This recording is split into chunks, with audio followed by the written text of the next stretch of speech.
Family, can I tell you something real quick? I woke up this morning with the word sitting heavy on my spirit, and I couldn't shake it no matter how much I tried to rush into my day. God said, relax. And I know that sounds simple, but for somebody in this room, that word is about to break chains because you've been carrying the weight of outcomes you were never designed to control. You've been trying to force doors open when God said he was already on the other side preparing the room. I feel it. Some of you have been fighting battles in your mind, wrestling with the fear that you're running out of time, running out of options, running out of strength. But God told me to tell you, you're not late, you're not behind, and you're not forgotten. You're just tired because you've been trying to do divine work with human effort. And when God steps in, he doesn't need your panic, he needs your trust. So take a breath right here in this moment, because the same God who brought you through the storms you thought would drown you is the same God whispering, I've got you.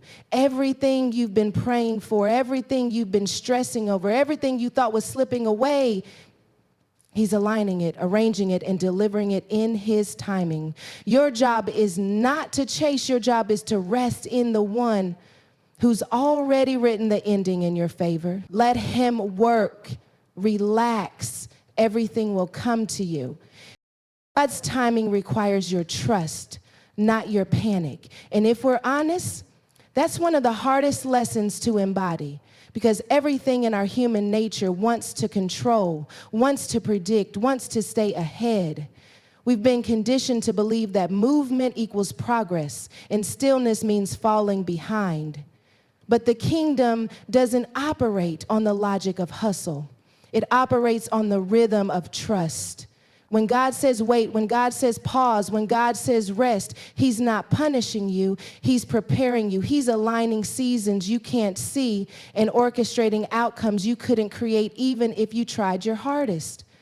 But the enemy knows that if he can push you into panic, if he can get you to run ahead of God or question God's timing, he can get you to settle for a version of life that is smaller, weaker, and less purposeful than the one heaven designed for you. Panic produces shortcuts, and shortcuts produce consequences that trust would have protected you from. Trust is not passive. It's not sitting in a corner wishing and hoping. Trust is an active posture. It's waking up every day and saying, God, I'll show up, but you lead.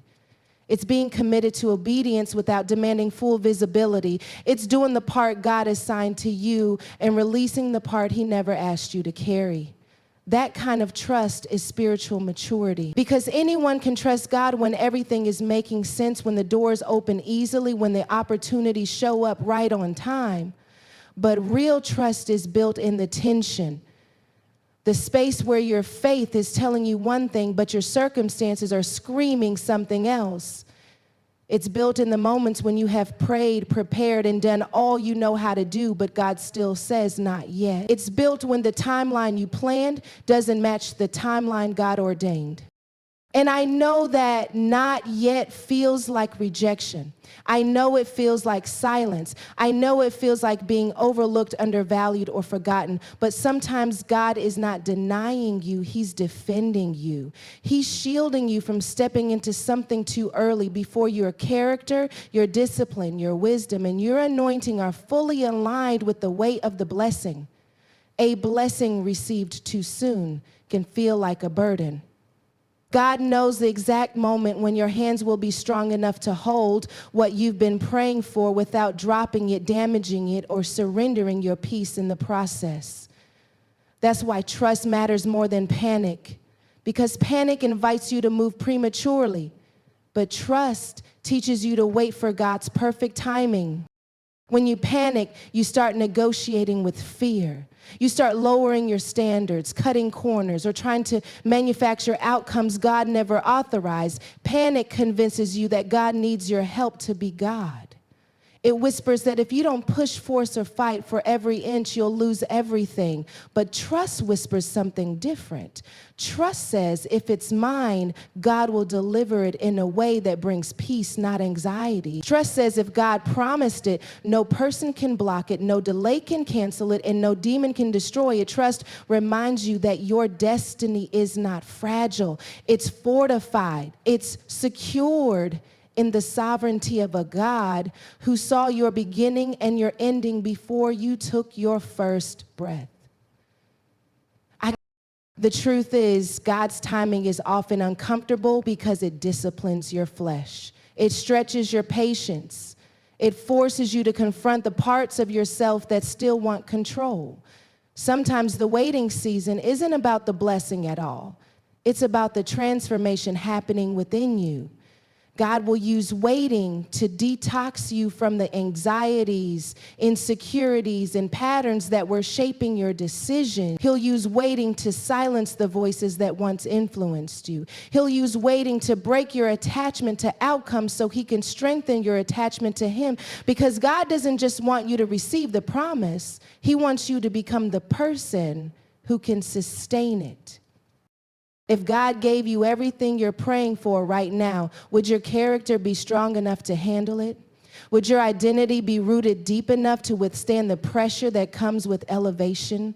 Would your spiritual maturity be developed enough to discern the traps that come with new territory? Trust is not just about believing God can bless you. It's about surrendering to the process that prepares you for the blessing. That process is often slow, intentional, and inconvenient, but it is never wasted. Because God is not rushing, he is refining. Sometimes the delays you're frustrated with are actually evidence of God's protection. What if the opportunity you thought you were ready for would have crushed you? What if the relationship you begged God to save was actually sabotaging your purpose? What if the promotion you wanted would have distracted you from your calling? Panic would have pushed you back into situations that looked good but were spiritually dangerous. Trust keeps you aligned with God's pace, not your pressure. Trust keeps you grounded in faith instead of being tossed by fear. Trust keeps you connected to the truth that God sees the whole picture while you're only holding one piece. And let's be real, trust doesn't remove all the feelings. You can trust God and still feel anxious. You can trust God and still feel the urge to move faster than he's leading. Trust doesn't dismiss emotions, it disciplines them. It teaches you to acknowledge what you feel without allowing those feelings to make your decisions. Panic reacts, trust responds. Panic rushes, trust listens. Panic spirals, trust steadies. Trust says, God, I don't understand this season, but I believe you're moving even when I can't see it. Trust refuses to put God on a timeline or give him ultimatums. Trust surrenders the illusion of control and holds onto the reality of God's faithfulness. You have to remember that God is not just working on the promise, he's working on you. He's shaping you into someone who can carry authority without arrogance, influence without compromise, blessings without bondage. He's preparing rooms for you that your name has already entered before your feet ever touch the floor. But he's also preparing you for the rooms, stretching your capacity, deepening your discernment, strengthening your identity. That kind of preparation takes time. That kind of preparation requires trust. That kind of preparation demands surrender. If God's timing is perfect, then your panic is pointless. Panic won't speed him up. Anxiety won't pressure him into moving. Overthinking won't produce miracles. All panic will do is drain your energy, steal your peace, and distract you from the truth that God is always intentional. When you trust his timing, you step out of survival mode and into alignment. You stop expecting disappointment and start anticipating fulfillment. You stop clinging to fear and start clinging to faith. You stop trying to manipulate outcomes and start positioning yourself for divine ones. Trust becomes easier when you realize that God has never failed you, not once. Every season you thought would break you actually built you. Every delay that frustrated you actually developed you. Every closed door protected you from something you didn't see. Every detour redirected you towards something better. When you look back at your life, you'll realize that the moments you panicked were never the moments God abandoned you. They were the moments He carried you. And if He carried you then, He will carry you now. If He sustained you then, He will sustain you now. If He was faithful then, He will be faithful now. God's timing is not random. It is strategic. It is sovereign. It is rooted in love and wrapped in intention. You don't have to panic when the one who holds time is holding you. You don't have to rush when the one who created the universe is writing your story. You don't have to fear missing out when the one who opens doors is guiding your steps. Panic is the language of insecurity. Trust is the language of faith. And when you choose trust over panic, you choose alignment over anxiety, destiny over desperation, and God's pace over your pressure. Rest positions you to receive what God has already aligned for you. That truth feels counterintuitive in a world that glorifies exhaustion, celebrates busyness, and treats constant motion like a badge of honor. We've been taught that if we're not grinding, hustling, stretching ourselves thin, somehow we're unworthy of the blessing we're praying for. But God doesn't operate through burnout. He operates through alignment, and alignment often feels like rest. Rest is not the absence of work, it's the presence of trust. Rest is the spiritual posture that says, God, I believe you're handling what I can't handle, preparing what I can't see, and orchestrating what I can't control. Rest is your declaration that you know heaven is still moving even when your hands are still. Rest positions your heart, your mind, and your spirit to hear God clearly, because when you are exhausted, you make decisions from desperation. When you are overwhelmed, you cling to the nearest thing, not the right thing. When you're tired, fear sounds louder, anxiety feels heavier, and impatience becomes your counselor. Rest silences those voices. Rest recalibrates your perspective.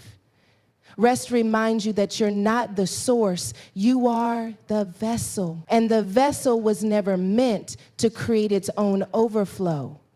It was meant to hold what the source pours. You can't pour from an empty cup, and you can't receive from God when your spiritual hands are trembling with fear, busyness, and self-reliance. Rest steadies you so you can receive without apology, without panic, and without resistance. Some of us don't know how to rest because we've equated stillness with laziness. We think pausing makes us unproductive or irresponsible. But godly rest is not inactivity, it's intentionality. It's shifting from striving to surrender. It's saying, God, I've done what you asked me to do. Now you do what only you can do. Rest is the sacred space where obedience meets expectation. It's where preparation meets faith. It's where you stop forcing outcomes and start allowing God to unfold them. Rest is not you giving up. It's you getting out of God's way. It's you declaring that His strategy is better than your stress, His timing is better than your urgency, and His plan is better than your pressure. When you rest, you create room for God to move. Sometimes we are so busy micromanaging our lives that we leave no space for divine intervention. We pray for miracles, but we live like everything depends on us. We ask God for favor, but we schedule our days so tightly that we can't even recognize an open door when it appears. Rest slows you down enough to notice what heaven has placed in front of you. Rest helps you see blessings you would have run past, opportunities you would have ignored, and answers you would have dismissed because they didn't match the rushed vision you had in your mind. Rest sharpens your discernment. It reveals what is from God and what is from the pressure to perform. Rest is also an act of warfare. The enemy thrives on chaos, hurry, and anxiety. He wants your mind cluttered so you can't think clearly. He wants your spirit overwhelmed so you can't pray effectively. He wants your emotions unstable so you can't make wise decisions. But when you choose rest, you disrupt his plan. Rest tells the enemy, you will not control my rhythm, my mindset, or my pace.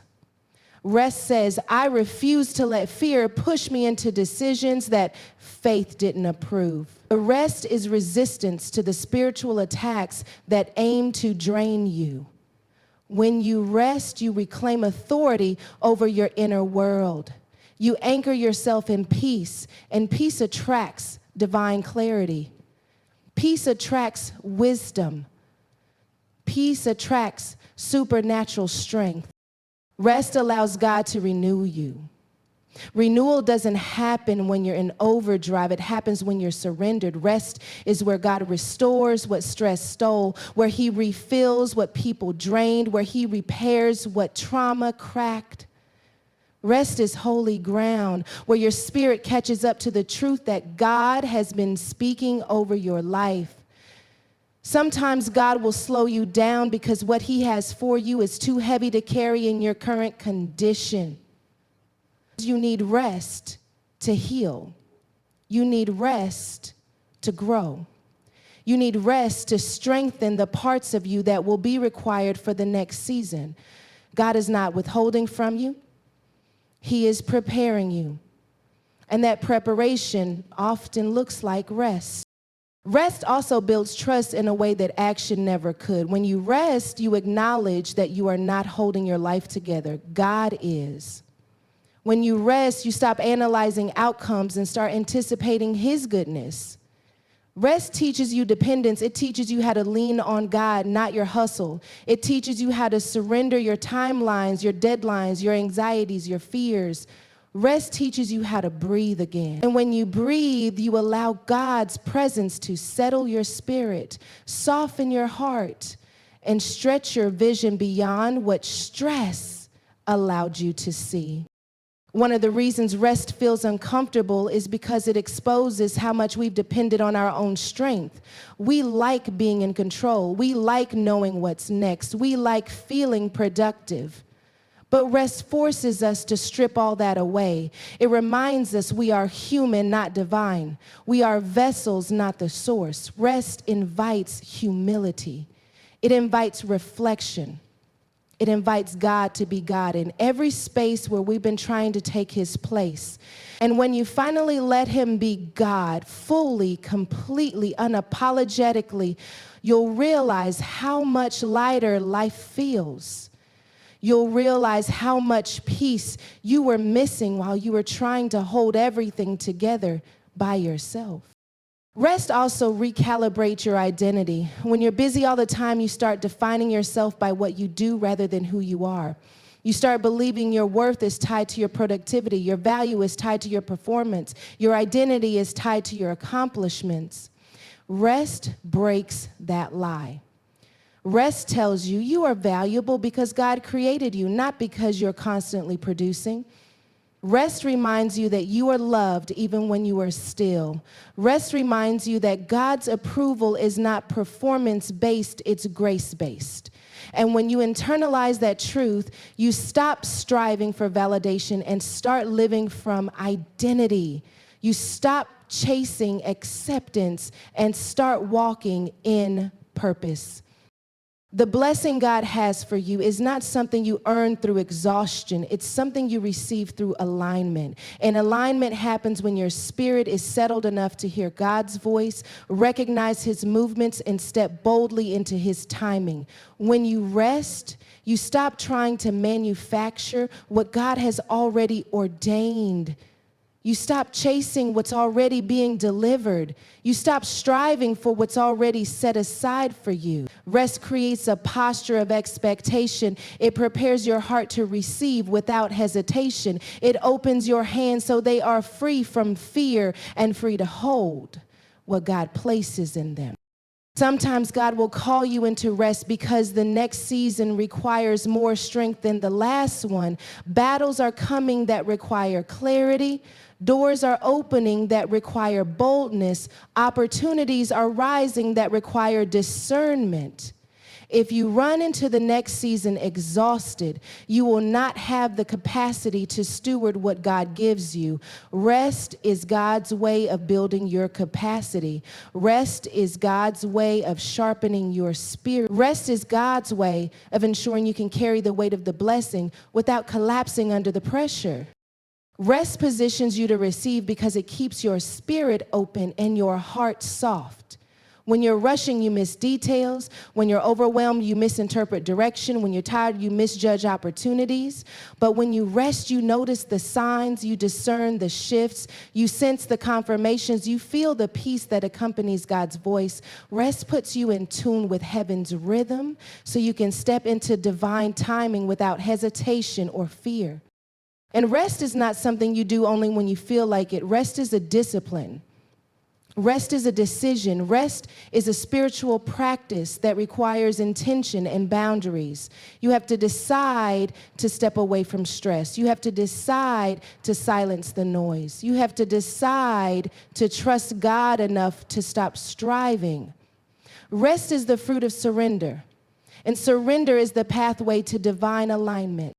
Everything God has for you is coming, but it will meet you where you are positioned. If you are positioned in fear, you will mishandle it. If you are positioned in exhaustion, you will overlook it. If you are positioned in anxiety, you will question it. But when you position yourself in rest, you will recognize it, receive it, and steward it with clarity, gratitude, and strength.